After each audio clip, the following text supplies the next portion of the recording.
Hey everybody, listen up. I got mega huge news. Meat Eater Live is heading back out on the road. That's right. Join me and the crew. Clay Newcomb, Cal, Yanni, Spencer's going to be there. Phil the Engineer's going to be there. Meat Eater Live headed back out. Now, when you get every ticket, okay? Every ticket you buy, you get a signed copy of our new Meat Eater Outdoor Cookbook. This tour is celebrating the release of the book. Buy a ticket, get a signed copy, Meat Eater Outdoor Cookbook, wild game recipes for the grill, smoker, camp stove, and campfire, which I'll point out is a $38 value. Here's where we're going to go. April 23rd, the Mesa Arts Center in Mesa, Arizona. April 24, the Balboa Theater in San Diego. April 25, the Grove in Anaheim, California. April 27, the Crest Theater in Sacramento.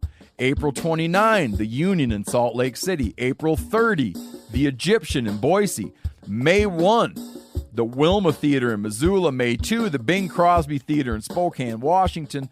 May 4, Revolution Hall in Portland, Oregon. And May 5, the last day of the tour, Pantages Theater in Tacoma, Washington. For tickets and more information, visit the events page at themeateater.com.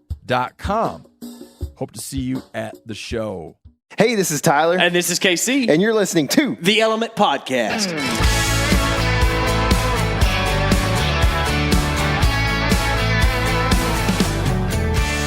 What's happening, all my woods people? Today, KC and I are sitting in Lake Fork Lodge. This is a place where we do a lot of our videos. We do. We do a lot of videos. Actually, I never get to sit in a chair this comfortable whenever we do videos. So I'm in a leather lounger. Lounger. Here. Yeah, not a recliner. But it's a little earlier when you normally get to do stuff too. How about that? We usually do things in a truck in the dark. One of these days, the cop's going to come up and knock on our window with a flashlight. So we're just looking at trail camera pictures and podcasting. Promise, sir.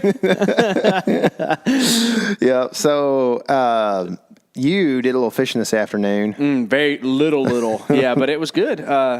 Just kind of been popping around a little bit. Like I had to run to Sulphur Springs this evening to get popping. Is this like what Pop would do? He would. Or, okay. So I had to run to Sulphur Springs. Funny enough, to go meet Pop and get a generator from his house because we're going to be working on something of yours with a generator. And on the way back, I was like, I could drive like this really boring way, or I could drive like 5 miles out of the way and go to a really cool way and go scout out a couple coves and do a little I'd like to keep a fly rod in my truck this time of year, like ready to go. Usually with a woolly booger or something very general on. Yeah. And that's what I did. Actually, it was a damselfly nymph, but that's neither here nor there. I got out of the truck and just kind of walked around this bridge and casted a few times and caught a little bluegill and a little crappie. So could have made you a meal if you wanted to. Legally, probably not. I don't think it would make a meal. Yeah, that little bluegill would be tough.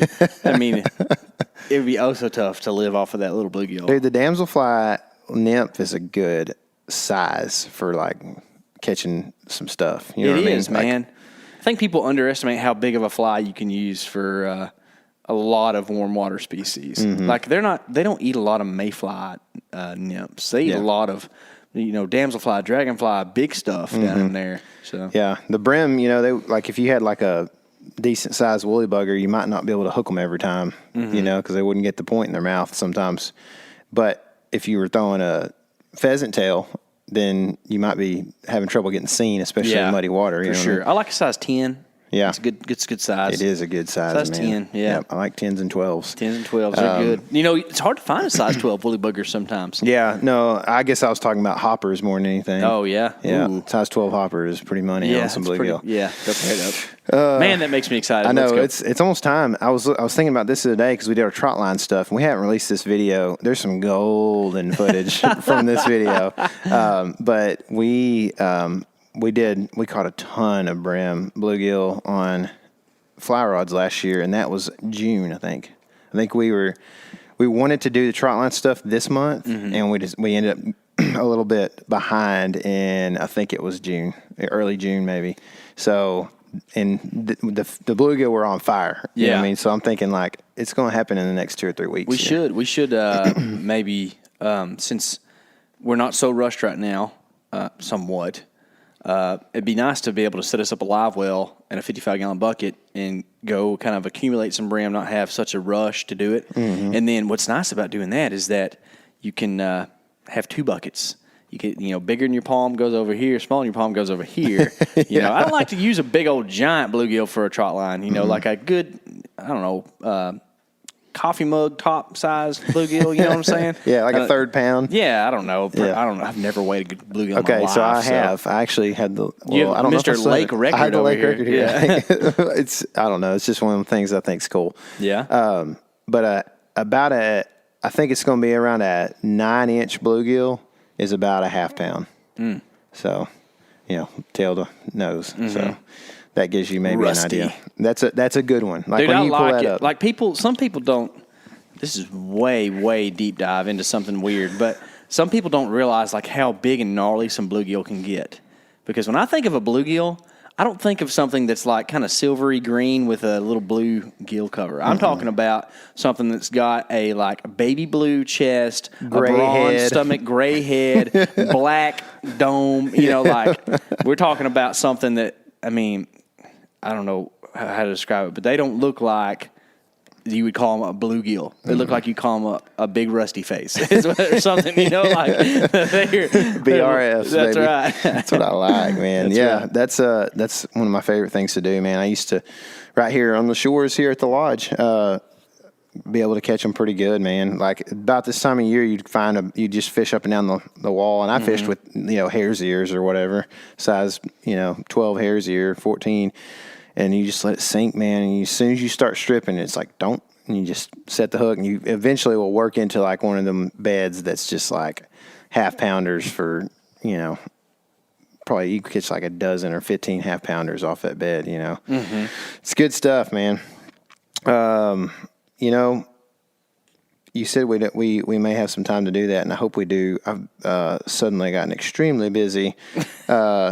Really, I was extremely busy before all this happened because of the church stuff. But I closed on my property, which I told you just recently. That was revelatory to me because I thought it was the 15th. Yeah, it was supposed to be. And then they pushed it up. They were ready to move on it, so we did. It's good. Yeah, it is good, but it's a lot that comes with it. Does it mean you can plant your trees? I can. But I need water out there first, I think. Yeah. I'm kind of worried about putting them in the ground, just letting them hope, Mm-hmm. So we spent the morning trying to get water, electricity out there. Is the water line on your side of the road or on the other side of the road? No, of course not. It wasn't on the last one either. Never. Had to bore under. No. Like, it's expensive, here's an extra dude. $1,000. Yeah. Stupid. Which my wife's uncle has a boring business, so it's like, can he please just do this? Yeah, but they won't let him. No, they won't. Dumb. I know. Anyway, so there's a lot of, I don't know. We're running at the very end of our means right now. So I'm hoping that I can find a way to make more income. This coronavirus thing has really cramped my style with that. It's destroyed all my wedding business and everything. So it's just like, hopefully things get better. Hopefully, we could make it right now, but if something happens weird or if we need a little extra $1,000 for something, it is like, I'm sorry, it just can't happen. You keep the kids off of anything elevated. That's what you do. Y'all just stay on the ground in the pasture. No broken anything. Yeah. So anyway, but it's exciting. I went out the morning after we closed on it, which was last Friday. I went out Saturday.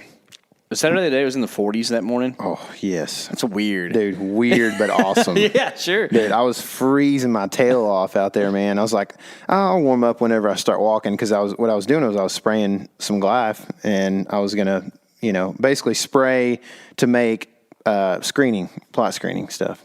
And so I went out to spray first morning on the, after signing, and I could not walk enough to warm up. It was like, it was cold, dude. There were deer out, man, all over the place. It was pretty good morning, though. Pretty fun going out there and walking around by myself. I haven't actually been to the property by myself where I walked around on it, and that you get to kind of focus on things that you don't focus on when you got two kids running around and or just relax a little bit. Yeah. My wife asked me today. She's like, "Why do you go out there all the time?" It's like, You'll never know. You never understand. I could tell you a million times. You would not understand.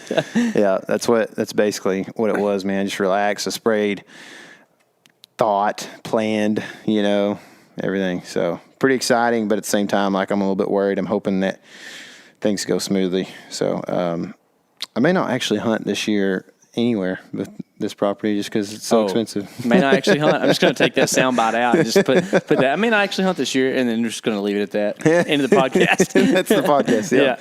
Yeah. Yep. That would be good. Wait, say the logic on that again. I kind of missed just it. Too much money. I'm just spending too much money, I think, so I won't have any money for gas when it gets to fall. Oh, I thought you meant hunt the property. No, that's all. You did mean everywhere. Everywhere, yeah. Oh, good. Yep. Yeah. I may not have time allotment. I don't know how I'm going to be able to leave for a week plus with baby. Well, here's the weird good thing. Here's the good thing is that there are brands, or at least one that we know of, where you don't really have to be a hunter or hunt much at all. Dang. And you can still make a living doing this. Under the bus. So just keep that in mind. Yeah, it's you true. Know what I mean?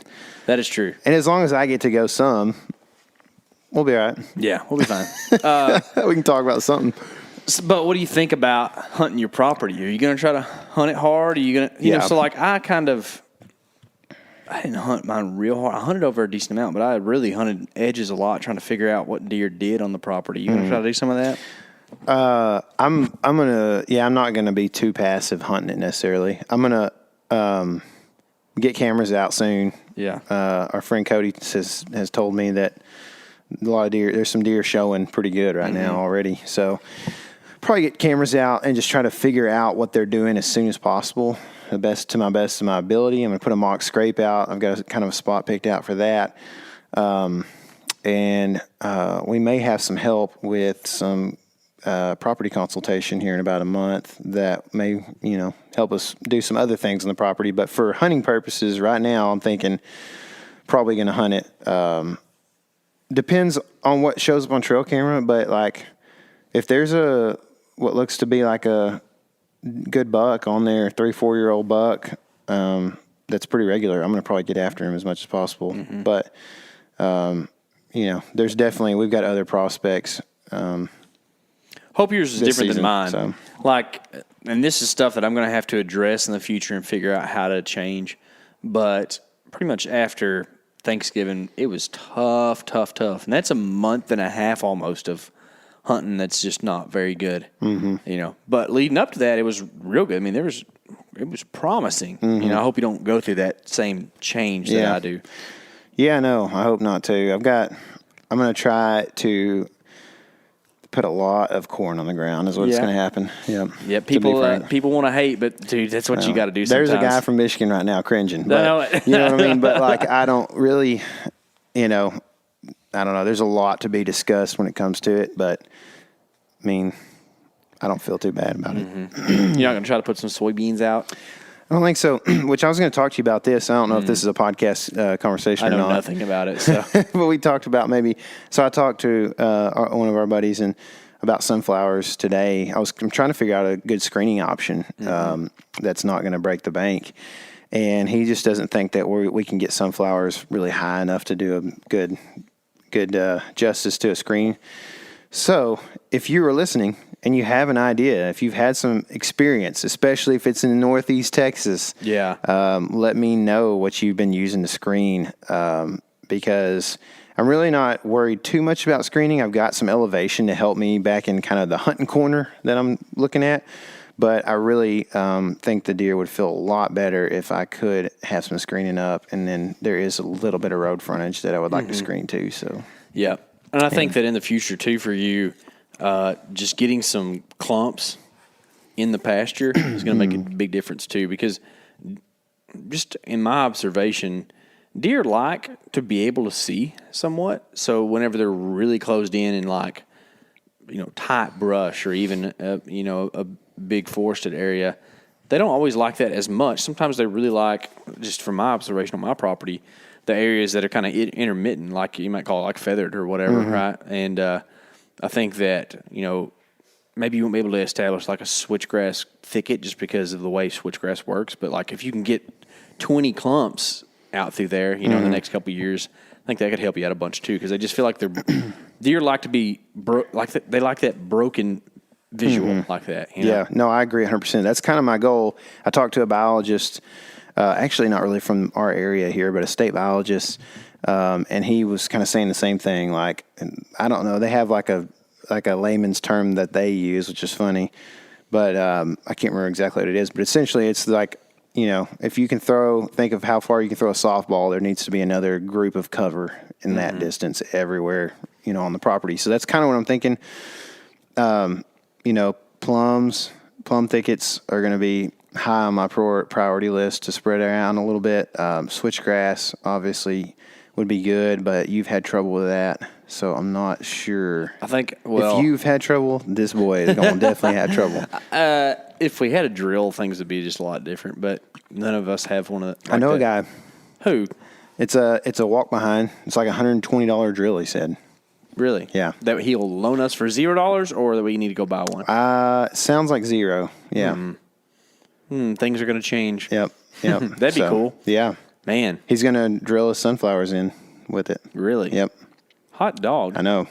So, anyway, he says it's coming in soon, I think. So, pretty exciting. Okay. Yeah, I know. Anyway, so we'll see how the season pans out, man, on that property. But yeah.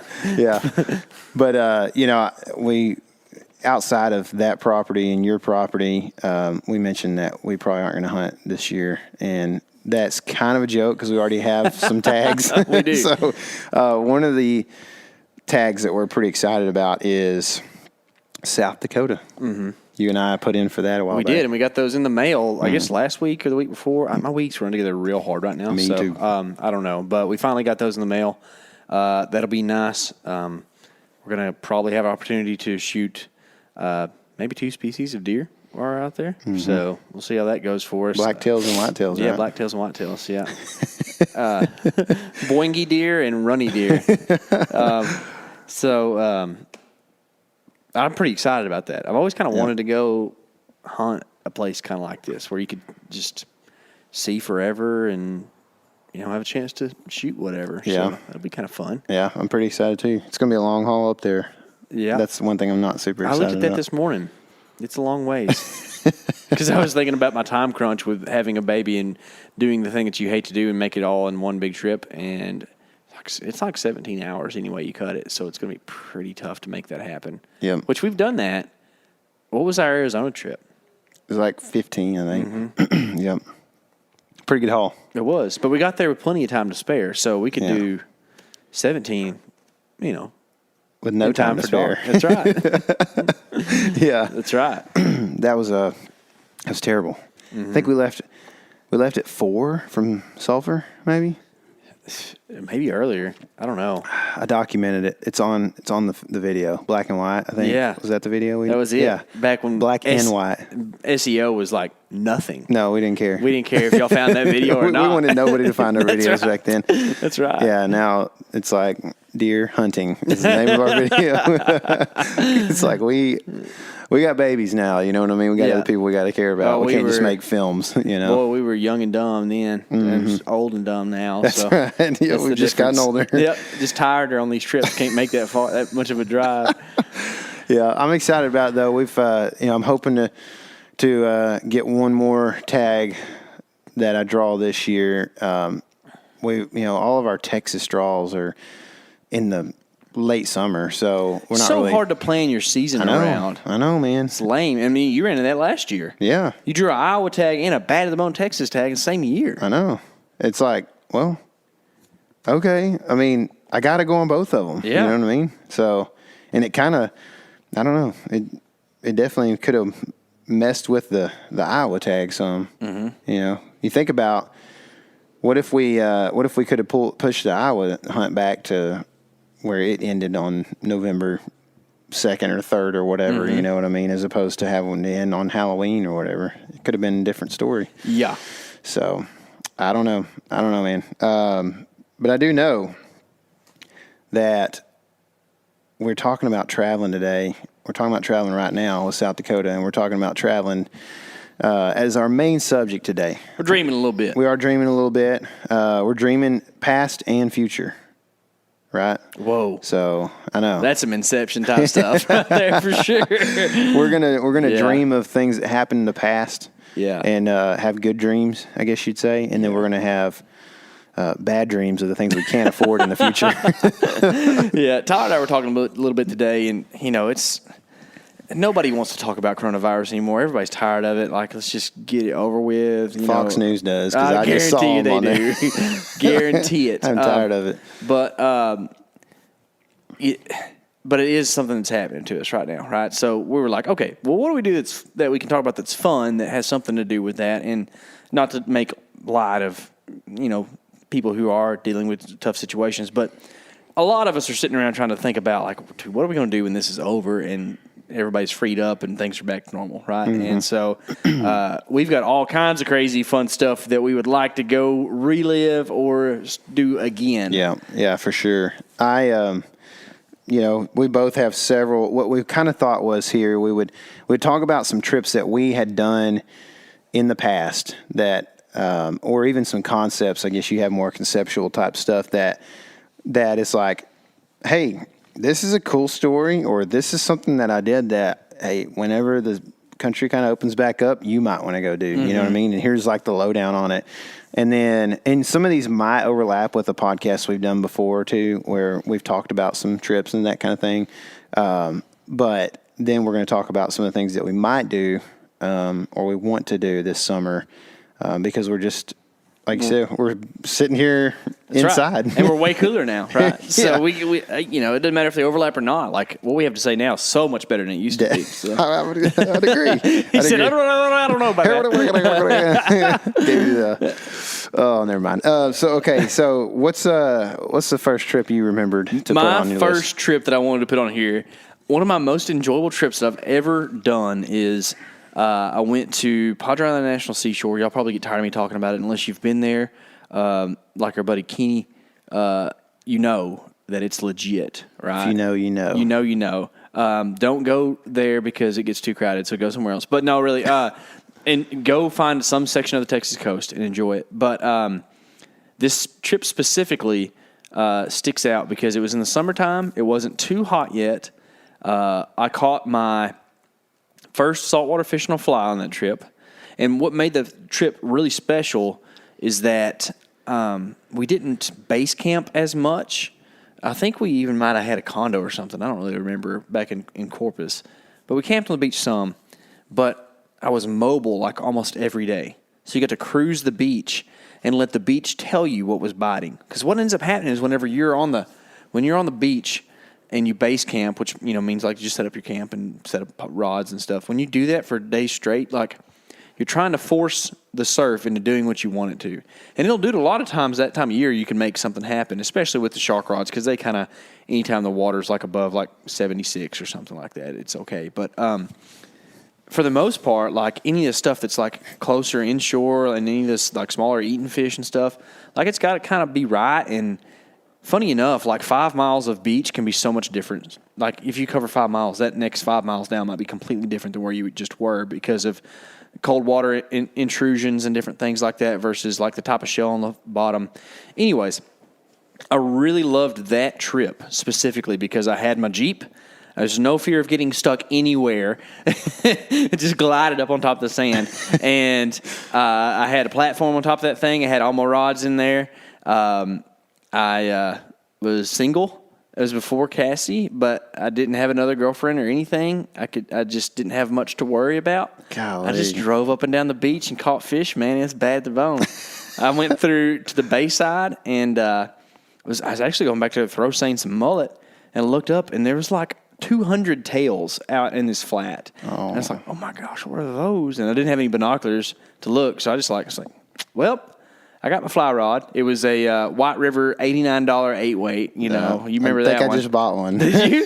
Yeah, I bought a $99 oh, rod. Good. And carried that sucker out there with bright orange line, which you don't really see in the saltwater world very often. Usually it's opaque, like kind of pastel colors. But sight casted about 4-pound black drum that was in like 3 inches of water. I guarantee you I could see his eye sometimes. Oh, my goodness. It was bad at the bone. Dude. He freaking smoked it. So that was the first one you caught? First fish On I the fly? ever caught saltwater on the fly. Yeah. Yeah. That was freaking cool, man. And it was like, and you could say it changed my life. Mm-hmm. I mean, as part of the decision I made to move to the coast for 2 years after that was because I caught that fish. And then still, like, one of my most expensive possessions is a saltwater fly rod. You know what I mean? Or fly outfit. Yeah. So, like, it's a big deal to me. Did you, do you think that all those tails were black drums? I do. Think there wasn't any of them were reds? I don't know. I mean, that was 2010, I think. So it's pretty far back there. It's hard to imagine that 2010 is 10 years ago. I know. Like, I just can't remember much of what all the tails looked like. But they weren't just completely spread out. There was be like a pack of like 10, pack of 15, pack of 3. And so every one I got close to, they were all black drum. Dude. It's cool, man. Yeah, it was awesome.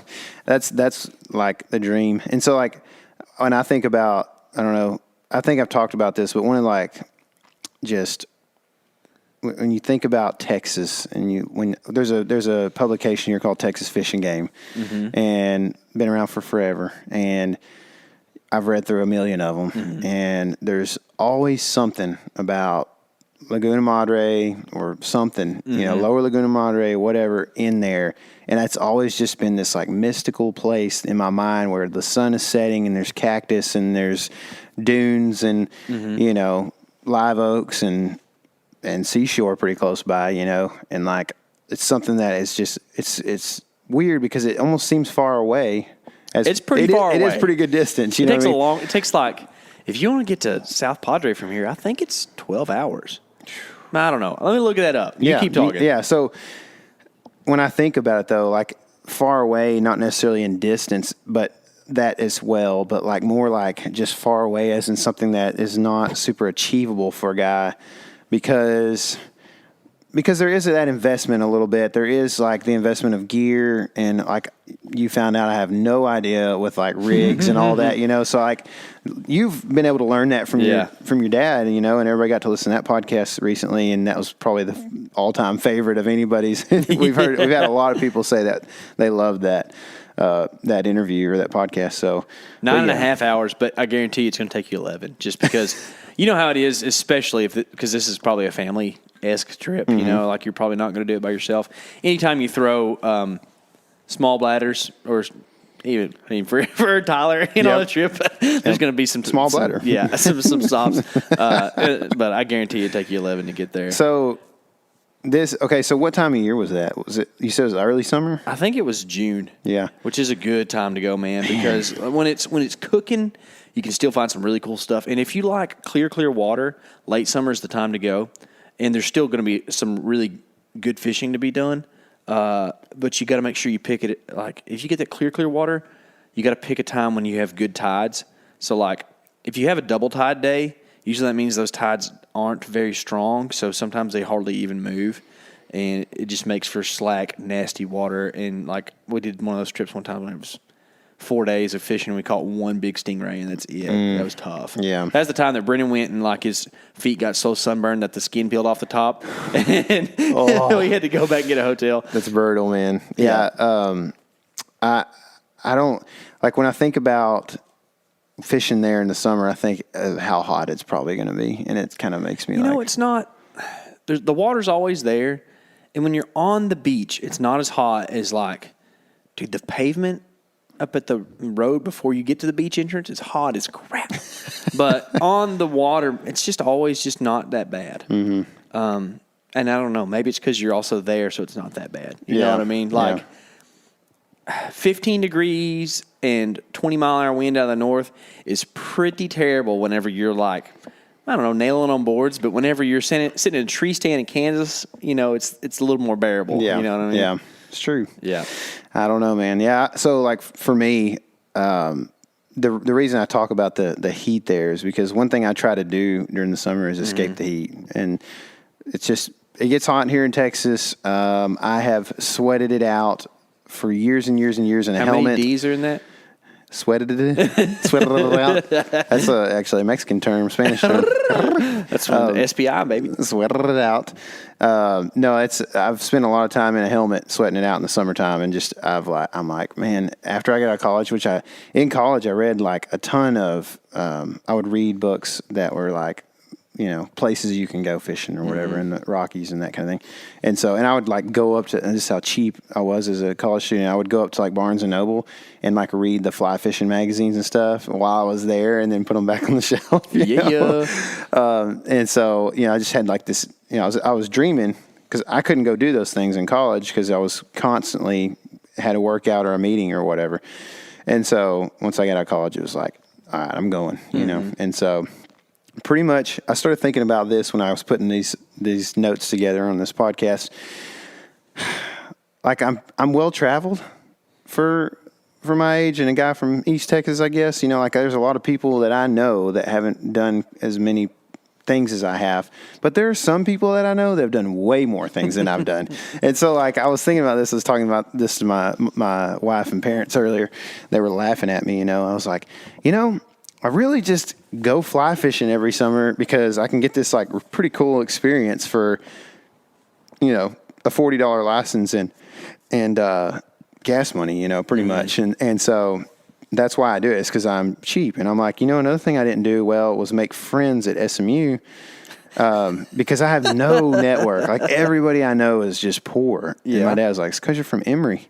And I was like, yeah, I guess it is. But well, I tell him, way to go, Kyle. You moved me here. yeah. It's like, why didn't you tell me when I went to Dallas, when hung out at SMU? I should have made some friends, no matter how much I didn't like hanging out with them.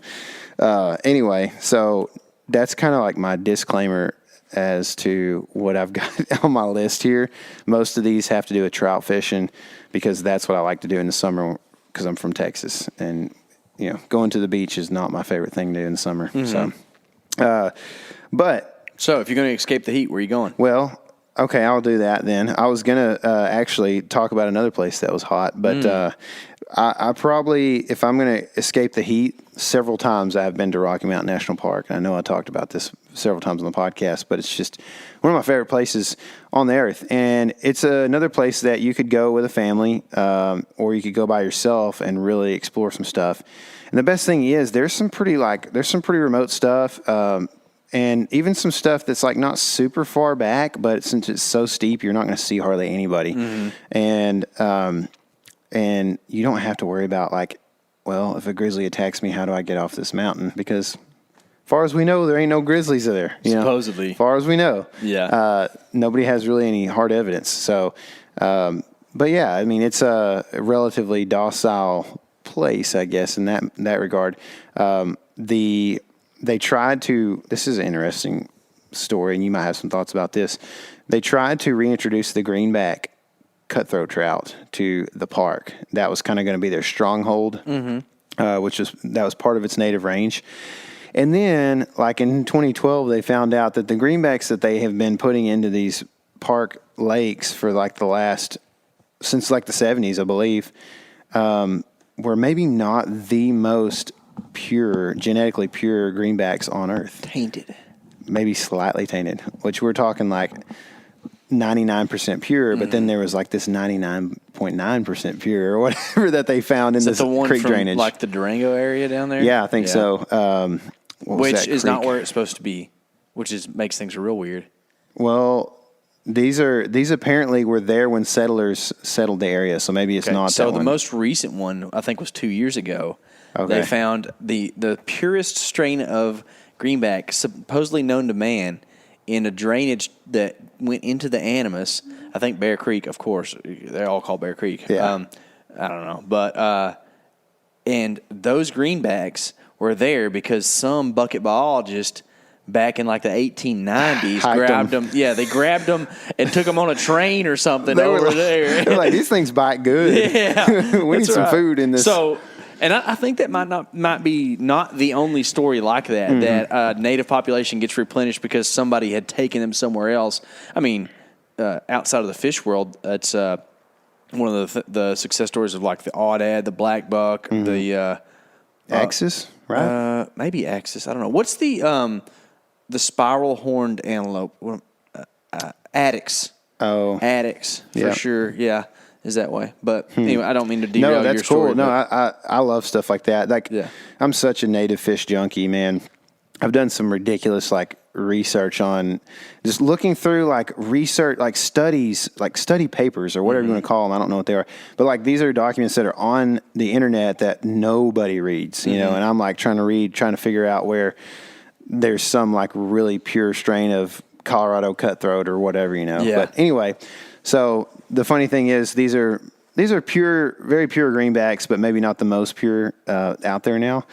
But I've been there and I've caught them, and they are awesome, dude. They're like my favorite, man. They're just so pretty. It's the one I've caught, and I may try to put this picture on Instagram or something after this releases if I think about it. But I caught one. He was probably like 13-inch, 14-inch, you know, cutthroat out of the lake. I was just catching him on every drift, and he was just so orange it like looks fake. But this is before like I knew how to Photoshop anything. Oh, So it's for I know real. which picture you're talking about. Yeah, You I've got on my your cool dad's shades socks. and Yeah. my dad's socks. Yeah. I don't even And know. your vest. I don't know if I was a dad. I was a dad at that point, I think. Dude, you've always been a dad. I've always been.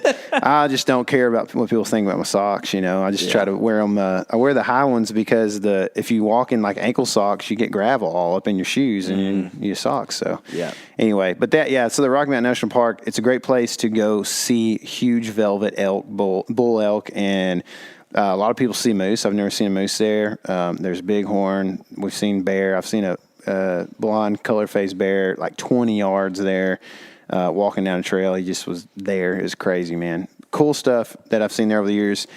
And there's usually rain in the afternoons, so that's something you're going to deal with. But like weather-wise, it's just like the best when you're sitting here in July in Texas and you finally get to breathe something that like you can actually breathe. You know, nice. it's the best, dude. So You know, I also have a similar passion for natives, and it's not just trout.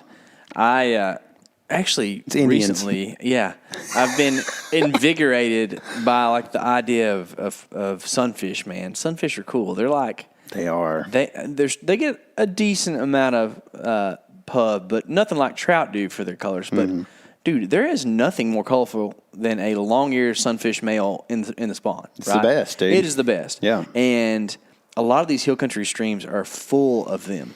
Long-eared sunfish, red breast, warmouths. If you're lucky, Guadalupe cichlids. You can look those up. Guadalupe bass, of course, not really a sunfish, but, you know, the Texas state fish, which we made a film about. Like, there's so many awesome opportunities right here in our state to go catch, like, these really awesome native, well, red breasts technically aren't a native to Texas. They're southeastern species, right? They're from, like, the Georgia Florida, stuff, Georgia line. How many but- times we made that on Oh, you got that to, Joking man. I mean, podcast? you cannot not. Anyways, there's a lot of just beautiful fish that are ready and willing to take a topwater, popper, whatever, grasshopper, and that's fun. But just outside of that, even I've spent some time in the hill country in a kayak, making like day trips and even overnight trips, and I would do it without a fishing pole. I'm not going to concentrate on that too long, but I would if need be. But just getting to paddle pristine streams that are maybe like a little bit overlooked by a lot of people. Like I know that, and if you've never been there, go to Garner State Park and get on the, was that the Frio? I don't really remember what's in Garner, but I've been there. It's great. It's beautiful, clear water. Do that. It's a great experience. But if you got a little adventure in you, like get on the map and just kind of do a little research, use a little know-how, and just think about like, okay, this river's here, this river's there. What's in between them? Wouldn't that river kind of have similar habitat? And you can find some true gems right here, at least in our home state, in Texas. If you're not from here, maybe you're from the Mountain West. Dude, it's worth coming down and doing that kind of a trip. It's worth it. I know it's different. Talk about the public use and the low water rule and everything a little bit. So, okay. Which is one thing that's different than other states sometimes. Yeah, so Texas is not known for its public land access. Just get on your OnX app at any point in time, and you'll see that there's not a lot of stuff down here.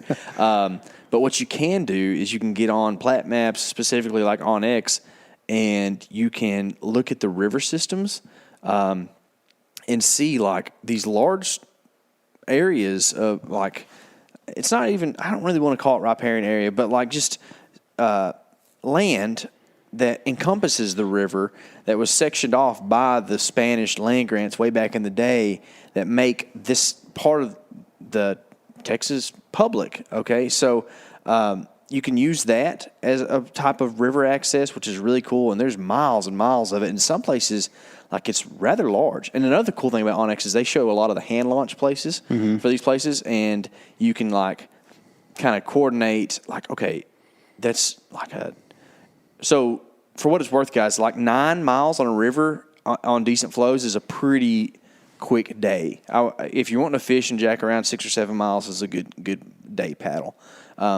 But you can coordinate like bridge to bridge how far that is, and then look and see how far your drive is, and drop off 2 vehicles, which is a really cool thing to do. But you don't even have to have those areas where it's like specified, as long as it's a navigable waterway, which pretty much means that you can, well, there's other concepts too, if it was ever used for trade in the past, but really navigable waterway is the best way to look at it. But if it's, if you can put your kayak in and paddle, then, and you have access to the water legally, you can pretty much go anywhere you want to, really above a very gray line, but pretty much don't get out and walk up the bank too far. But if you are, I think legally, what's going to hold up the most is like not the highest ever water mark, but like the stage of the river before it breaks its banks, which is what actually high water mark usually means. So if a river is like in really heavy flood, there's going to be water everywhere and ridiculous, and like it's going to be people's back porches. Well, of course that's not public, but like the spot the river gets as highest to until it breaks over somewhere, that's kind of going to be your legal boundary. But plenty of sandbars and all kinds of cool stuff to hang out with and camp on, or at least, throw the cooler out and have a day. Yeah. I'll tell you this much. When I was younger, me and the buddies would hit rivers and stuff, and some of them liked to drink more than I did. I'd have a beer once in a while, whatever. But one of my buddies was a couple years younger, so it was real cool for him to drink. He was 21, 22. So we gave him the worst kayak. It was a Pelican 12-foot Ascent, I think, or something. I don't remember what they're called, but just not a good kayak at all. I mean, it floats. If you want to paddle around, it's the cheaper one at Academy. It's like $250. But if you want to paddle around the lake or whatever, it's fine.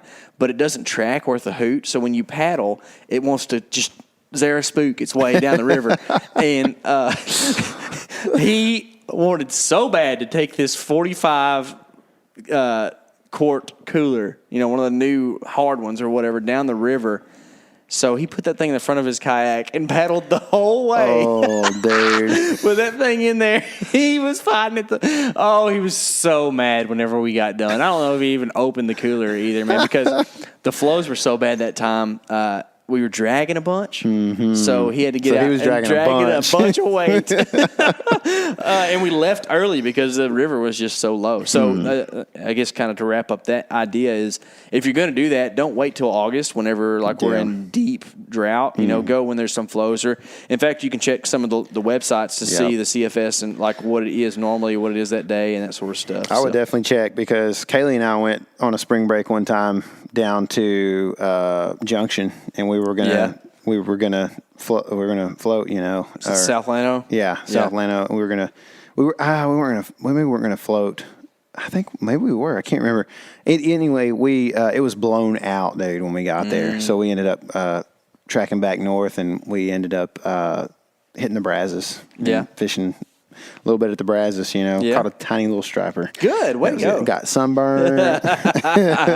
Anyway, but yeah, that stuff is fun, man. And the thing is, like a lot of those rivers down there in the hill country are like landowners are used to people floating them, I guess. So if you're a little bit worried about that, like that gray roll that we were talking about earlier, there are some that like people know that they get floated. Yeah, but there's also a lot of landowners that are really jerks about stuff too. So know the laws and know your rights, but don't make a fuss about stuff. If it's I understand we want to stand up for our rights as public landowners, but you know, like it is your land, and it's okay for you to use it. But if it's just as easy to like paddle like another quarter mile, just go do that as opposed to causing a fuss.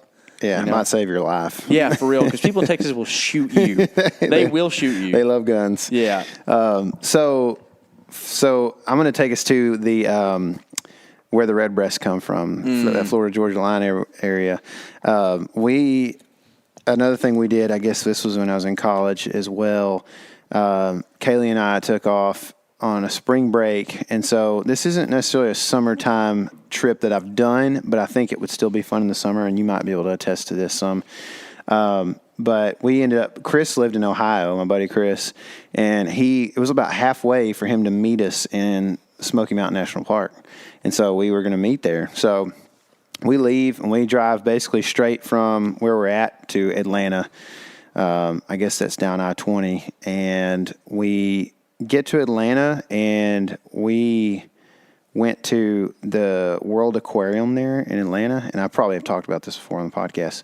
Oh my gosh, dude, it is the best, man. I can't imagine a better aquarium. I mean, and you've been in the Dallas World Aquarium, and you like that much better. That's insane, man. They have flown in rocks and coral from like the Fiji Islands via helicopter to put in this thing. Whoa! There's a tank there that holds 6 whale sharks, and you cannot see them when they go swimming across the tank. They disappear. Whoa! That's how big this tank is. And there's beluga whales. There's like, dude, it is bad to the bone, man. It's cool. So cool. So if you ever are in Hotlanta, you need to go by the World Aquarium and see it. It's like, it is too cool. Did you see Nelly? I didn't see him. No, he was taking his shirt off, I think, somewhere else. But yeah, so we headed up from Atlanta and went to into the North Carolina side, or the east side of the Smoky Mountain National Park, and fished and camped for, like, I think we camped 2 nights there. I can't remember. We packed in like a mile and a half. We had so much junk for how much little stuff we had. Mm-hmm. I mean, it was like, I don't know. I'm not like some expert backcountry guy, but we've done it a few times, and we've learned a lot. We've learned a lot. We've spoken with a lot of people, and just also the gear's come a long way since then. And the pictures are outrageous. Like when you see my pack before we went in, we took some pictures. We had some people take pictures of us. But anyway, we went in there and caught a bunch of brook trout, and they were all really small. Like 6 inches would have been the top end. Yeah, but those are good. I mean, that's a good sized fish. Yeah, if I'd had my half weight, it would have been awesome. Yeah, you know. But it was literally like, I had these like PAs that I had tied, and it was like, dude, everything was just closed in on the river. Like you had to like crawl under branches and up on boulders. Rhododendron. Yes, rhododendron. That's what I was trying to think of. But like you literally, if you put that PA down, as bad, as crappy as it was of a tied PA, they don't care. No, it was slashed, dude. If it was in the, whatever, the front side pool of a boulder. Yeah, that's like half the size of a bathtub. Yeah, exactly. Yeah, there's like 3 fish in there fighting over it. Dude, and they're obviously, they're native, and they're so pretty, man. They're so cool. They really, really are. But I think, did you go there in the summer to the Smokies? When did you go? I feel like it was 4th of July time. Yeah, that's kind of what I felt like too. I can't really remember. Anyway, I was just trying to make sure that my point made good for the summer too. You know? It's going to be a little warmer there. It was really, really nice weather when we were there in March. It was cool for summertime temperatures there. Like it was like I wore shorts and maybe like a hoodie or something in the early morning. In the summer it was kind of nice. Yeah. So that's not that I'm a hoodie guy, but like that's good weather, man. When you still have to put on an extra layer in the morning in the summer, that's all right, dude. I'm all good with it. That east side is that's a little more remote, isn't it? Yeah, a lot more remote. Yeah, because of what's the Vegas town there? Gatlinburg. Which Gatlinburg like burned down a couple years back. It's kind of bad, but I think it's back to normal. There's 1,800 pancake houses there, dude. Yeah. Oh. Yeah, they're all whiskey barrel syrup. Oh yeah. Oh man, I love Tennessee. We go to Jack Daniels all the time. That's what people do. But man, I fished some creeks in that thing. And this is your story, sorry. But I fished some creeks. There wasn't nobody fishing. And it was just like every pool there was a hungry fish. It's a dream. I saw like one guy fishing the whole time there, and we did a couple of hikes once we got out of where we camped. Those fish, like I said, they're just going to eat everything. And the east side, or where we were at, we were in a valley. I can't remember what it was. I could probably go back and find it somewhere. But we saw elk in the valley. That's cool. Yeah, it was really cool. Yeah, Hank Forster might have shot one of those. He might have. He shot a cow. What I did don't he shoot? remember. I can't remember either. I know he got one. Yeah, That's freaking cool. And he was all about putting in for it again. Oh yeah. I'm not doing it. Yeah, I don't know. Maybe It's one long day. odds. Yeah, it is. So to kind of get away from fly fishing a little bit, Good. a thing that I did a lot growing up in the summer and would like to do again some, and this is kind of a weird deal because y'all have heard me talk about hogs quite a bit. I kind of have a love-hate with hogs. Right now, I kind of love them. I've been eating them a lot, so it's kind of, it's easy to like them when you eat them. But I don't know, it just sometimes, you know what a fun sucker is? Yeah. People who suck the fun out of things. Yeah. Sometimes hog hunting gets some fun suckers. And maybe I'm being a little bit too, I don't know what the right word is, Critical. a little bit too critical to people. Presswood's going to be real mad at me, right? But, like, I just do not have fun at all shooting hogs with a thermal. Man, it's cool, whatever. I'll do it.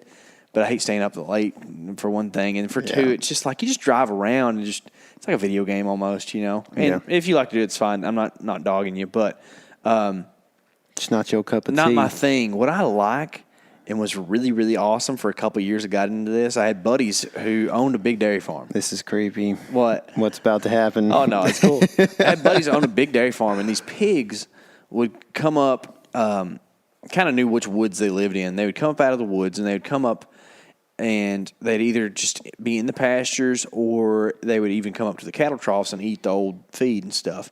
And a black hog on a moonlit night shines. I mean, it's not actually a reverse of shine. It shows up like, a speck of pepper and mashed potatoes, right? It just shows up. Which you can't find north of the Mason-Dixon, right? That's right. And no pepper, sir. Cream only. Cream potatoes. That's why they cream the corn up there. But it's awesome, man. And a lot of times those summer nights are real still. It's like the only time it's enjoyable to be outside is after the sun goes down. When it's like 88. Yeah, mosquitoes are like eating you. But if you get a night with just a little bit of breeze and it's consistent, hogs at night are weak, man. Like the only thing they've got going is their nose. They can't hear very good, especially that time of year. There's so many crickets and tree frogs and stuff. And you can legit sneak up on pigs like less than 10 yards in the dark. And you can spear the mess out of them. It is awesome. Dude, no. Yes. I would not do it. What me and my dad did is we went to the pawn shop and we bought, they always have like a big cheesy Bowie knife at the pawn shop, Yeah. We went to the pawn shop and bought a couple of those big cheesy Bowie knives and sharpened them up on both sides and kind of made our own spear points. And then bought 1-inch dowel rods and fastened them to the end of the 1-inch dowel rods. And now we've got hog spears, and it's pretty fun, man. It is pretty Dude, fun. no, you'd have to pay me a lot of money before My I do dad that. made a hog spear, and he took that strip of long hair, like the razorback off the pig. He took that and then he has it on the spear. So his spear has about a foot of like a razorback hanging out of the top of it. Dude. It's pretty cool. My dad has speared a hog before. Yeah? Under with dogs or whatever. Mm-hmm. He went with a guy. Man, this is part of what I was talking about earlier. I don't have a good enough network. My dad, has met some guys over here at the fishing lodge over the years, and this guy named Chip that he knew for several years. Chip was a kind of rich kid, from what I understand. That Blue chip. was that? Yeah, he was. He had an opportunity to do a lot of cool things. He took my dad hog hunting one time with some dogs, and my dad was going to shoot it with a bow, and the dogs got in there. And this may have been part of Chip's plan, but the dogs were just moving around too much, and so he was like, "Here." He basically shoved a spear to my dad, and my dad handed him his bow, and he said, "Get in there and get him." And so he took a big old spear after him, and and stuck it and killed it, and I'm like, man, that's not what I want to do. I just wouldn't do it. It's pretty cool, man. You know how you were stabbing them all on our pig hunt this year with your knife? Oh, to kill them? Yeah. Yeah. No, I You wouldn't don't like do it. that? Mm-mm. Why? The blood weirded you out? No, just the feeling. Oh, that's my favorite. I can imagine. You did it every time. Well, it's a good way to, and I learned that working for I'm Wildlife sure it's Services. a good way. Because I really know shot placement on hogs real good because I learned exactly where the heart was because we had to pull blood from the heart while the hog was still like warm. If it was older than like 2 hours, it wasn't any good. So you had to put your needle in right in this perfect spot to be able to extract blood from inside the ventricle. That's what they wanted. Whoa. So yeah, and if you figure it out, you know where it's at. It's pretty easy. So and that's just what I started doing with when we shotgun those pigs. A lot of time you're disabling them, and then like it would take them a while to actually expire. So kind of the ethical thing to do is to run up there and stick a knife through its heart right quick, and that way it's kind of a clean, quick death. It's Bleed out funny. pretty quick. I remember I had some. We can't really show that on YouTube. Sorry, so guys. Like, you get the personal side here. Yeah. So this is a closed audience or whatever, Yeah. a captured audience. There Sorry. you go, Brian. But I remember watching some of the video, and you and Brian, I'd come up on YouTube or whatever, and y'all I think you might have had a GoPro on before I got there or something. And y'all were talking about, you were talking about it and going to show Brian, like, yeah, it's usually somewhere right in here. And you just stuck your knife in and apparently blood shot out. And you were like, well, you'd think I'd done that before. Yeah. I don't know if Brian knew how many times you'd probably done that before. Thousand. So, yeah. Yeah, that's crazy, man. Yeah, Yeah. I would definitely not do the pig. I got a little wigged out the other night when they were on the other side of my house pad. I told you I'd loan you my spear, and you didn't want to take it. I'll call you up, and you can bring your spear over and get after them. There were some pretty big ones in there. I took the flashlight over there, was shining on them, and then I broke a cedar limb, and they went, and there was everywhere, dude. There was a lot of pigs in there, dude. That's funny. Okay, so, man, like I said, there are things that I want to do that I haven't had a chance to do. Maybe I'll meet me a Chip sometime. Chip also took my dad to Costa Rica and did some fishing and for sailfishing, that kind of thing. Yeah.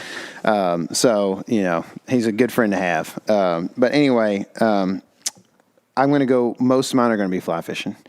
But they're different experiences. But the thing is, in the summertime, like I said, I just like to get away from the heat. So I'm going to go and talk about this. You can add to this story a little bit because you were involved in some of this. But the last, maybe, when did we do Bozeman TRCP Summit? What year It was was it? 2018. Okay. Last summer was 2019. Okay, so I've been to Bozeman I've been to Montana 3 times in the last 2 years. Lucky guy. I know. And so let's see, you and I went,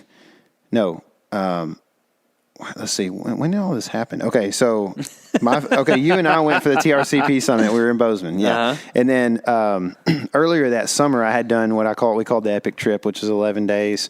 I think we did a podcast from like Idaho, Red Lodge. Yeah, somewhere. Pretty sure. We did Mark Drury. That's right. and then, but you and I did one for like the July 4th weekend when I was in Idaho on that same trip.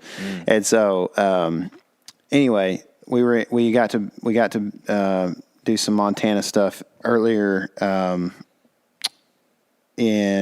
or we barely got to see Montana then, but then we got to see Montana TRCP Summit, TRCP Media Summit, which was August, and it snowed during that summit in Montana. And our guide got in the river with flip-flops on. It was snow on the ground. Dude, Yellowstone River, freezing cold.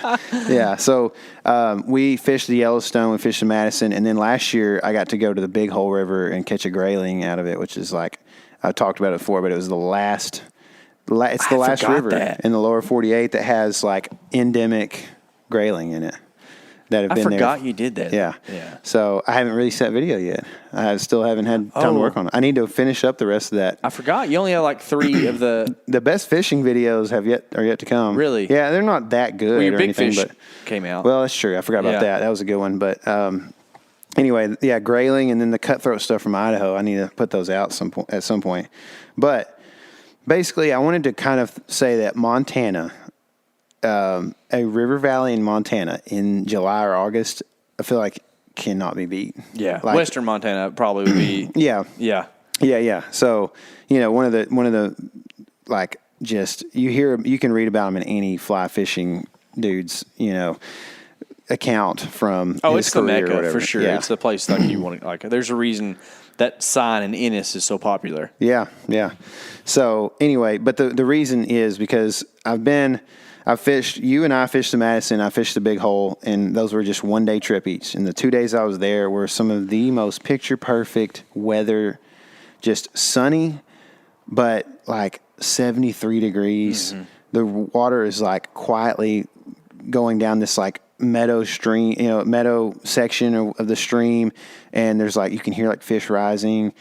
It's just like, this is heaven on earth. There was deer out in the middle of the Mesopotamia out there, Yeah. So, and then you realize that I think 6 months after we left, a guy got attacked by a grizzly in the city limits of Venice. You're like, oh, yeah. It's like we actually visited our friend Garrett up there, who's been on the podcast a time or two. Before we went to fish the Madison and all that, and he was like, "It's like, y'all have bear spray or what do y'all got?" And we were like, "We're gonna stop and buy some bear spray, And he was like, "Okay, well, here's this," and he handed us like a 45, and he was like, "Just get it back whenever you can, But y'all are gonna need this." He's like, "There are bears like in the city limits," and I was like, "Dude, are you kidding me?" Yeah, that made me we feel were debating weird. on like if we should get bear spray or not. Yeah. And then this local guy he's pretty tough, I would say, is like, "You don't have bear spray?" He's like, "Y'all are crazy." Golly, dude. He hands us a gun with like his own gun. Yeah. Who knows like what we could have done with Clear that gun. and present danger. Yeah. He was like, "You need to have this." So anyway, but we fished the Madison, and when you and I were there, and that was just a beautiful day.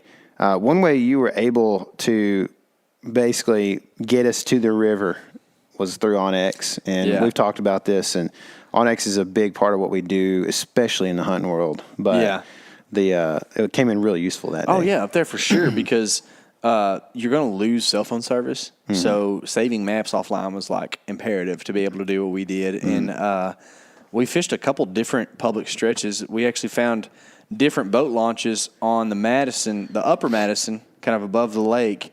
And that's kind of where we figured out where we were going to like spend most of our day one time. We actually didn't put in a boat. We just waited, and that was freaking awesome. Mm-hmm. And then we went down and found a piece of wilderness. Is that designated wilderness, or is that like? I think it's designated wilderness. Bear Paws. Oh yeah, what was that place called? It's on the Lower Madison. We found that. We found the road to get there and everything on X, and it's definitely a piece of national forest. It's some sort of wilderness. I don't remember. We had to check in and out, but that was like kind of pretty much key to being able to figure out where we could find public water there to fish. Bear Trap Canyon. Bear Trap? Man, Bear Trap Canyon. I feel like it was a piece of a bear's it was a Lee Metcalf Wilderness. That was the Metcalf Wilderness. I remember that. Yeah. That's that. Yeah. To actually... probably one of the less memorable parts of the trip for some reason. I think because it was such a long day, but we caught the biggest fish, I think, of the trip. Dude, we caught some slab rainbows. Big rainbows. Like a bunch. Like it was like just, I think it was so easy that we just didn't remember it that much or something. It was nymph fishing. So, not that like to downgrade that or anything, but it's just not as memorable as dry fly takes. Yeah. So, and it's a different kind of look to it. We weren't able to get into the river because it gets deep real quick, So it was kind of like on the Madison, we were like wading across entire stretches of the river, So, but yeah, I mean, like I said, Onyx was a big part of that, us being able to navigate that. And we weren't able to you couldn't just access the river all the time. There was private in between the river a lot of times, So you had to find either some kind of BLM or like an actual river launch or whatever. And then we had to match that up with does this place look like a place we can fish for a little while and catch a lot of fish, And we ended up where we were at. We caught a ton of fish. but they're all pretty small except you hooked one toad that like. Because we were in the river, it was able to like get behind us, Dude, and it got real weird real quick. I got messed up. I kind of made a mistake as a fisherman and let the fish get downstream of me. Like pretty much. It was a nice fish. It was a good fish, and it was a torpedo. Yes. Like that fish. I don't know if Dude, I've those ever were the strongest fish. pound for pound. Pound for pound, because we were catching like 8 inchers that were giving us a good fight on a four. I don't know if I've ever fished or hung a trout that was as aggressive and just hard fighter as that fish. Mm-hmm. Like that fish, when it took, I almost think, I don't remember for sure, but I almost feel like I wasn't looking at the fly and I heard it happen. It's like, oh my gosh, you know? And then that fish just, zoom, before I knew it, just got downstream of me, and I think I broke off or pulled the hook or something like that. I watched part of that video actually yesterday, and I think that fish jumped like as soon as you hooked it, like way up in the air. Scare me. I feel like that maybe that because that river's so flat that the current's pretty strong for most of the year, and those fish just they fight current all year. There's no like place for them just to slack off too much, you know. Yeah. I don't know. I don't know either, man. But anyway, healthy fish. Go to Montana, in western Montana, and fish a river valley at some point. Get you some bear spray. Yeah. Go to Bob Ward's, not the place next door. Bob Ward's is cool. Yeah, Bob Ward's is real cool. It's real cool. So not cold water, not cold weather. I'm going to go back to summertime, more in the South a little bit. You know, maybe people just really want to embrace their Southern culture as opposed to, you know, just hate it. Yeah, hate it and go be Yankees, and that's fine too. I like both. Like soft and crunchy tacos. I like both. And what I want to do that I haven't done in like 12 years, honestly, is get in some good bullfrog gigging. I haven't done it probably since. So me and Matt's brother, Chet Reagan, who's not been on the podcast, but Matt Reagan has. Chet and I. Maybe one of the like most underrated,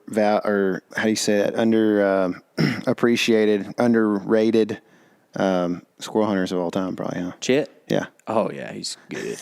Sorry, he's good. Couldn't think of the word. I thought you were going to talk about the podcast with Matt and Brendan, which is also a pretty good one. Yeah. A lot of you knows in there, but it's real good. That was from Colorado in 2018, 2017. Wow, so long ago. But me and Chet were young and single, but old enough to like have a little money. So like we had our own places and all that kind of stuff, you know. Had jobs, but we would go out and frog gig.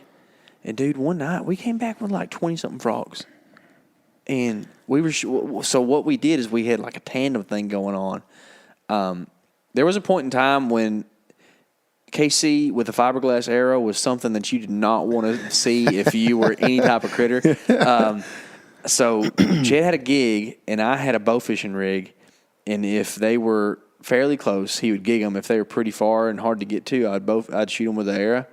Dude, we laid it to the frogs. And it was so cool, man. Didn't nobody get bit by a snake. We did see quite a few. It's definitely not a Tyler activity, I don't think, unless it's from a boat. We didn't do it from a boat. We did it from, walking around. That's definitely not a Tyler activity. Yeah. I think it can be done from a boat. In fact, that's been part of my scout. Like we talked about me fish scouting earlier. Mm-hmm. Part of my scouting is listening for bullfrogs. There's a bunch over there. Really? Yeah. That makes me you excited. Can do it from the boat. Let's do it, dude. I've been saying this for like 2 years now. We can make it happen. It's going to happen. All right. We might not get 20 something. I think you're allowed 25 a piece or something. Yeah, I think stupid. you're right. Like what kind of meal does 20 make? Oh, that makes like how many meals? I would imagine that if you wanted to, instead of like gorge yourself and just want to be satiated, I think that 4 frog legs would feed a person with fixins. Mm-hmm. Like the way I would do it is I would fry frog legs and eat 4 and then do like a etouffee or something with it, kind of more that southern like Creole style stuff. Maybe do it with gumbo or something, but mashed potatoes and gravy would be good too. Mm-hmm. Just treat it like it's a chicken leg. But they don't really, I don't think they actually taste like chicken. They have their own specific taste, but they're good. They are and good. I would say that, I think that 2 frogs would feed a person with fixins without gorging. I like gator and frogs. Like I like reptile meat. You know what I mean? Every bit I've had is good. I don't know about. I've never eaten snake. Which is something I need to do probably because I'm the guy who eats stuff according to our friend Jack. But Chad loves when you eat different things and choke on them. Chad's like, man, you should maybe eat a choke cherry. So we might should start a new YouTube channel where you just eat different things and choke on them. Oh, that might be good. It'd be not good for you though. I made a prediction the other day, and that was that if I have to eat frosted mini wheats, I'd choke, and we're down to frosted mini wheats at my house, and I've choked 2 days in a row. Oh my goodness. They do not agree with me. No. In fact, I'm going to stop and get some different cereal on the way home today. But back to the frog legs, man. That's the thing that's kind of strange. There's actually a really good time of year to do it because frogs are seasonal. Like if you start too early, they're too small. Really, you're gonna want the bullfrog to be a big bullfrog, even though some of them might be sows. You're gonna.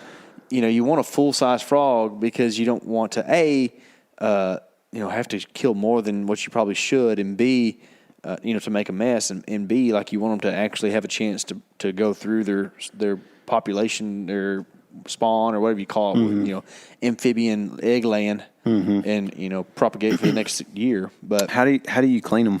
Kind of like a squirrel.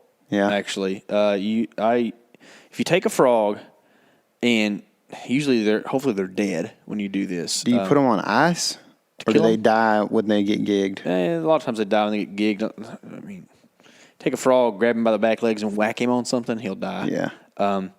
So you take a frog and you hold him by the back legs, and then you fold his front half down, his abdomen and head, and then there'll be these two little things that stick up. That's his hip bones. And you just take your knife right at the base of those. Like, say that frog is facing away from you and you've got him pinched in your hands there.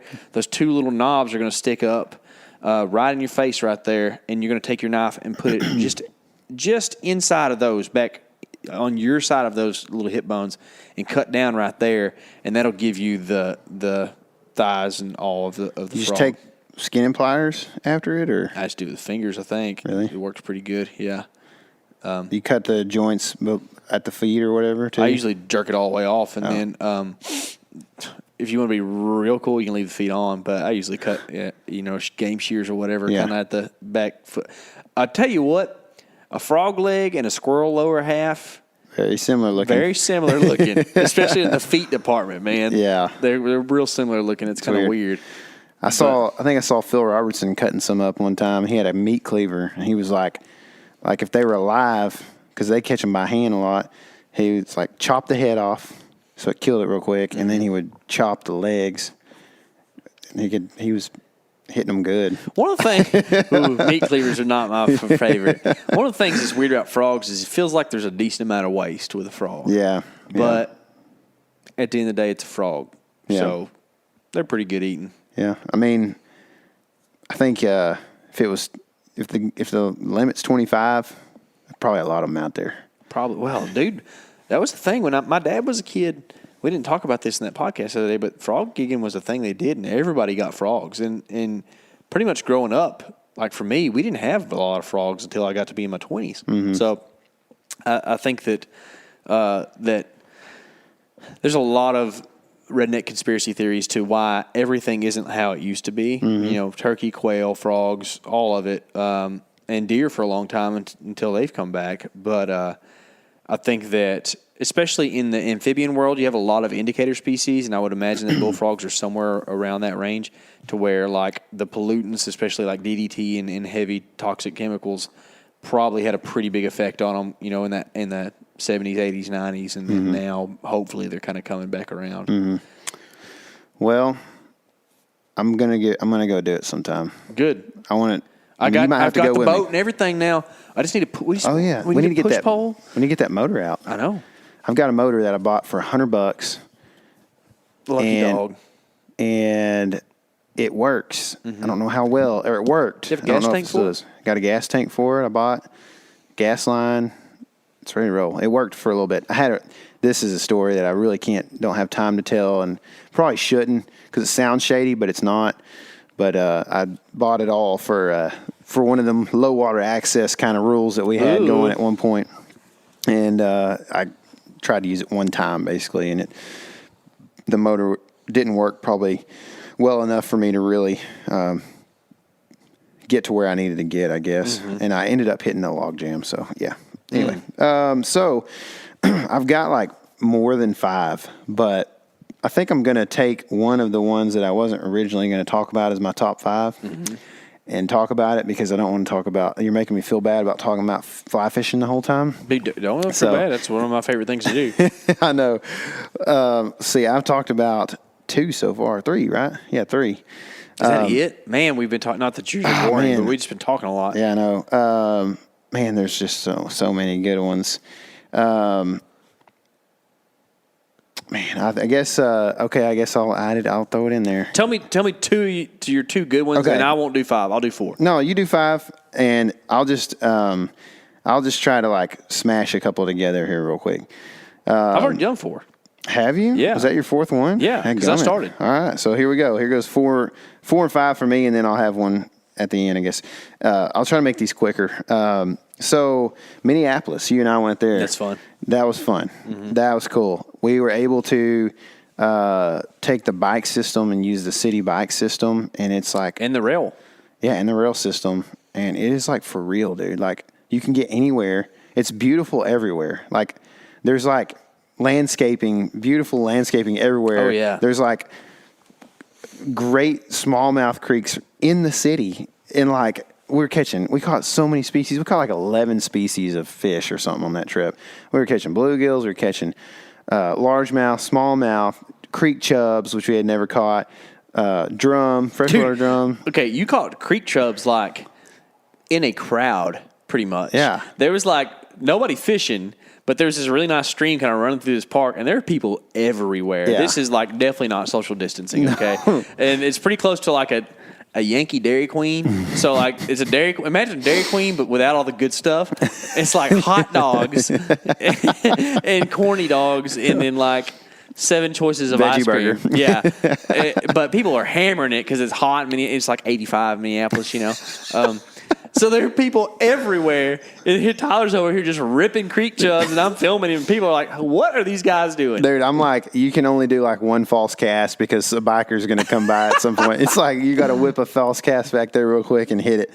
But yeah, Minneapolis is awesome. I would say it's a place that you could go if you were looking to do something. And you could fly into, probably find pretty cheap flights into it. And you can fish in town there for super cheap. Or I imagine they're like, if you want to rent and get out in the countryside, it's the land of 10,000 lakes. Like you're going to find a place in the summertime to catch something cool. Oh yeah. You know what I mean? So I think there's that. It's clear. Like a lot of those places are pretty clear water. Like you can probably sight fish some stuff.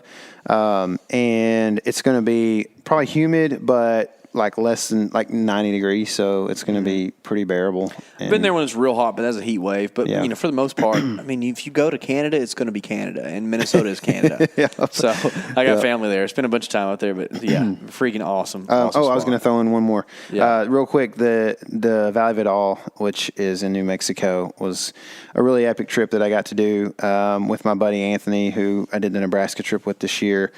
And it's just awesome. We were like, we drove in one direction and we drove out the other direction, and it was like 30 miles was the closest we were to pavement. We were on forest roads for 30 miles, which at the time was like crazy to us. You know what I mean? It's still a good distance, but like, you can find places in other spots of the U.S. that have more wilderness, or whatever. But just the most beautiful country. Okay, that's an interesting point you bring up there, more wilderness. Sometimes it's actually enjoyable to not be in wilderness and be able to kind of do some driving. Yeah. Because you can cover country and see a bunch of, like, that was one of the great things about Arizona. And I know you and Anthony had the same kind of thing. Like, you could drive up and down the river and cover ground as opposed to having to do it on pitter and pat. And it takes a long time, and sometimes it wears you out, And, like, don't get me wrong, I like a good struggle, but sometimes it's fun to just relax and fish. Yeah, I know, dude.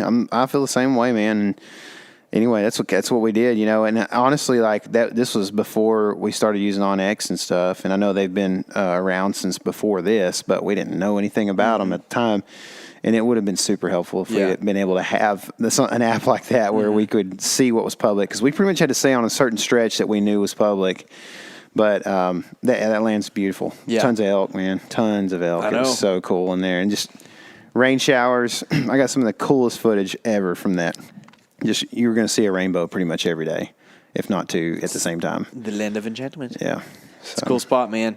So we were talking about like what we might actually try to make happen this summer.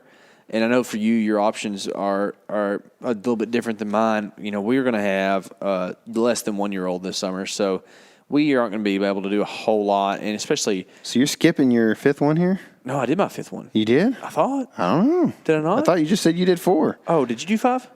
I did 2 as my 4th one. Okay, I'll make this a joint venture here. Okay, so my 5th one would be I would love to go back and do some high mountain fly fishing somewhere. I mean, me and my wife last summer had a blast catching fish in like a creek that nobody hears about. Just working our way upstream with dry flies, man. It's just bad at the bone. You cannot beat that. It's the best. It's the best. And we kind of hammered it into the ground, so I'm not going to spend a ton of time on it, right? But yeah. It's fun. No, I mean, if I was going to mention one more, mine would be a Black Canyon, which I was surprised you didn't have on there. Yeah. But that's one of those trips that you got to have, if you're disabled or something, you're not going to be able to do as easy. But, it's a definitely and I also was trying awesome to experience. spread it out. This wasn't a fly fishing podcast per se, so I was trying to spread it out a little bit. Yeah. But in Black Canyon, albeit was awesome, it didn't scratch that itch of like needing to be like way up high in the mountains. It was kind of hot. Yeah. No, it was warm. It felt pretty good at night, but it did get warm in the day. It felt pretty good at night until the freaking salmon flies crawled up your nose hole. Yeah, the caddis flies, go on your potatoes. Yeah, I know, dadgummit. Yeah. Cilantro caddis, man. But it would be cool to stay there for longer than basically 2 nights. If you haven't done that, like go do we that did. too, for sure. Yeah. But anything in the Mountain West with a fly rod in your hand is pretty fun. Well, the cool thing, real quick. The cool thing about the Black Canyon is that when you're in there, you are in there. There's nothing else to do or think about. Good you know luck. what I mean? Like No cell phone service. You gotta climb out. It's yeah, bad. it's just like there's something about that allows your mind to just relax a little bit. I think you know what I mean. I love it, man. You can't just like drive over the mountain to get cell phone service so you can check your email real quick. You know, like it's just you are fully encompassed in fishing and being. You know what I mean? It's cool. Yeah, it's a cool spot. So for us this summer, having I guess what you call a newborn, like we're going to be kind of restricted a little closer to home. Cassie and I were talking about it this week. Actually, I'd love to go to Colorado, but I think it's going to be 2021 before we can take him up there. So maybe the beach, maybe Big Bend. I'd love to go to Big Bend. I hadn't been there since 2009, and it's awesome down there. But it's still far to that. It's far anywhere, man, in Texas, honestly. Who knows? We might end up being in – I tell you what, the Washita's are pretty cool. We did that last or a couple of Julys ago. For July 4th, we went up and fly fished and caught some smallmouth in Washita's, and that was cool. So who knows? Might end up doing something like that. But I think that some form or fashion of a beach trip, maybe family-oriented, will be something we do this summer. Yeah. We're my mom's about to book a house for my sister, her family, my family, and probably Chris and Jamie. They're just south of Galveston. So Jamaica Beach? I guess. I don't know. She kind of showed me where it was at today real briefly, but she was wanting to maybe go to San Bernard again and see that. Or she hadn't been, but, for us to go and show them kind of what it was and everything. And so I told her, I was like, well, it's going to be hot probably because it's, it's going to be late June, I think. Yeah. But anyway, that's like something that's probably going to happen. So I'm going to get to go back down there and maybe fish a little bit. I imagine Cappy will probably pony up for a little charter or something. So if that happens, then I guess I'll get to go along. And then we've talked about also going to New Mexico to do some fly fishing there, probably like Red River area or something like that. Go scout some deer? It's like, yeah, I should. It's like 12 hours, so it's about the closest we can be to the Rockies. Yeah. And so probably head up there and do that. The National Forests, they're open. You just got to camp and disperse camping, which, like you said earlier, is super bummer. Yeah, big bummer that I have to sleep next to 17 unknown people. But yeah, I mean, other than that, like those are probably the things that I will do. The things that I kind of would like to do would maybe go to the hill country like you talked about earlier. I'd like to do that. Might not get to do that. Still so far away. Yeah, I know. Somewhat like I got to go on a bachelor party trip to what river were we on there? I guess it was the lower part of the Frio down around Lakey. And dude, I want to put in a kayak there and just go. That river's insane. The Frio? Like, yes. I've heard it's like the clearest thing ever, man. You can't believe it. It's like, it just looks like glass. It's weird. They say the fish are super tough because of it. Oh, they are. There's some big bass in there, too. I saw, like, Really? I mean, in clear water bass always look bigger, but, like, legit, like a 5-pounder probably. And ain't looking at nothing. You need, like, some 9X. Yeah.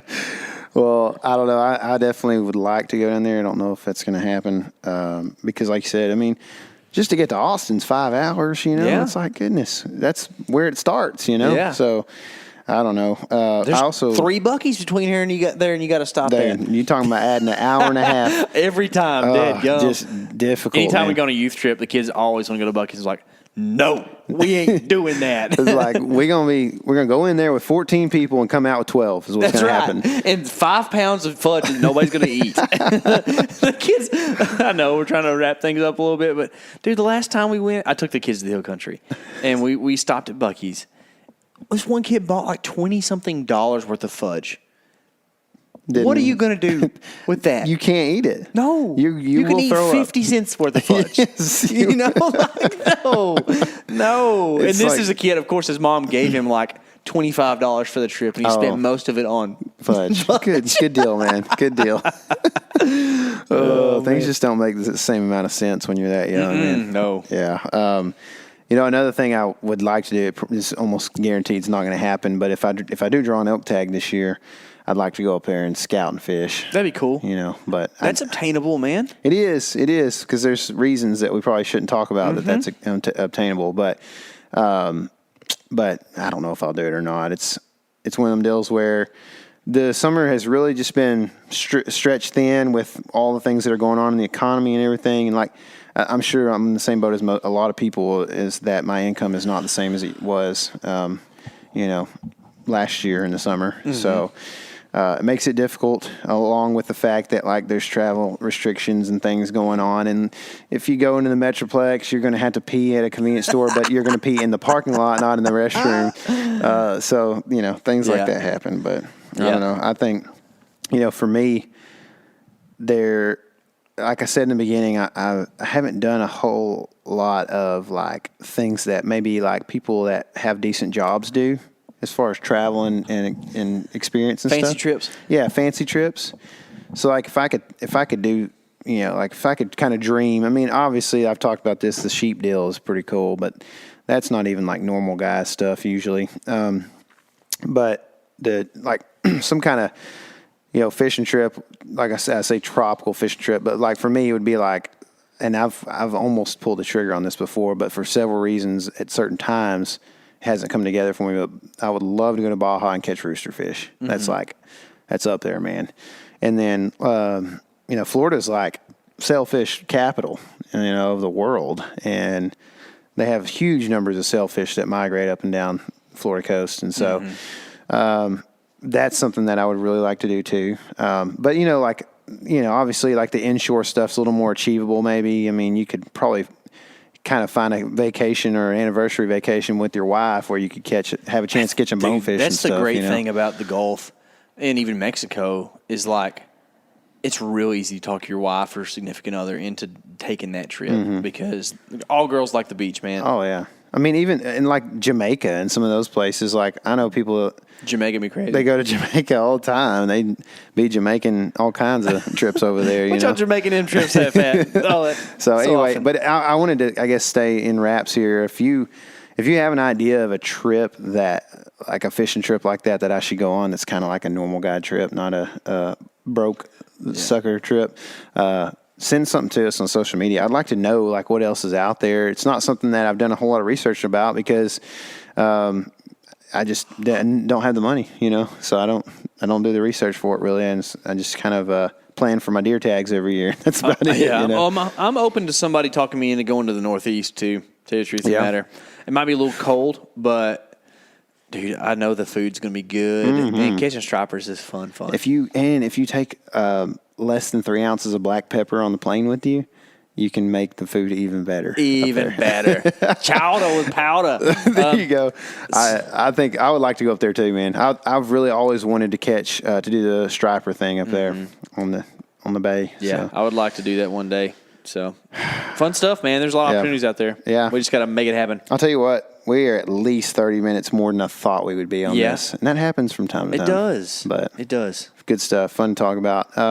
Guys, I hope you enjoyed this, man. And, we're kind of like, we hadn't really thought about deer a whole lot, I feel like. We talked about this. May is like the furthest from whitetail that you can probably be. Yeah. Tell you the truth. I mean, maybe April, I don't know. Everybody's still kind of like thinking about sheds, and turkey are kind of like filling some gaps there. But May's a tough month in the woods, man. Yeah, it is. And I mean, several seasons of turkey have closed, which I found our turkey hunt on the card finally. So that's, something that I need to work on is editing up our turkey hunt. Definitely a hunt. It is. It's a hunt for sure. And it wasn't just a hike though. So that's good. But anyway, so, I think as June comes a little bit closer, we're going to get a little bit more deer oriented, and we'll start some, probably another mini series similar to the backcountry series. So you guys can look forward to that as well. But I appreciate you guys listening as always. Thanks for all the love that you guys have been sending us lately. And last week we've had a lot of support, man. So thanks for buying shirts and all that and doing all that kind of stuff. But anyway, remember, this is your element. Living it.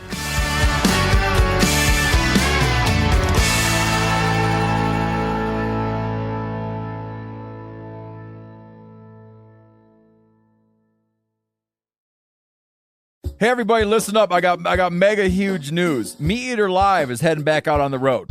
That's right. Join me and the crew. Clay Newcomb, Cal, Yanni, Spencer's going to be there. Phil the engineer's going to be there. Meat Eater Live headed back out. Now, when you get every ticket, okay? Every ticket you buy, you get a signed copy of our new Meat Eater Outdoor Cookbook. This tour is celebrating the release of the book. Buy a ticket, get a signed copy, Meat Eater Outdoor Cookbook, wild game recipes for the grill, smoker, camp stove, and campfire, which I'll point out is a $38 value. Here's where we're going to go. April 23rd, the Mesa Art Center in Mesa, Arizona. April 24, the Balboa Theater in San Diego. April 25, the Grove in Anaheim, California. April 27, the Crest Theater in Sacramento. April 29, the Union in Salt Lake City. April 30, the Egyptian in Boise. May 1, the Wilma Theater in Missoula. May 2, the Bing Crosby Theater in Spokane, Washington. May 4, Revolution Hall in Portland, Oregon. And May 5, the last day of the tour, Pantages Theater in Tacoma, Washington. For tickets and more information, visit the events page at themeateater.com. Hope to see you at the show.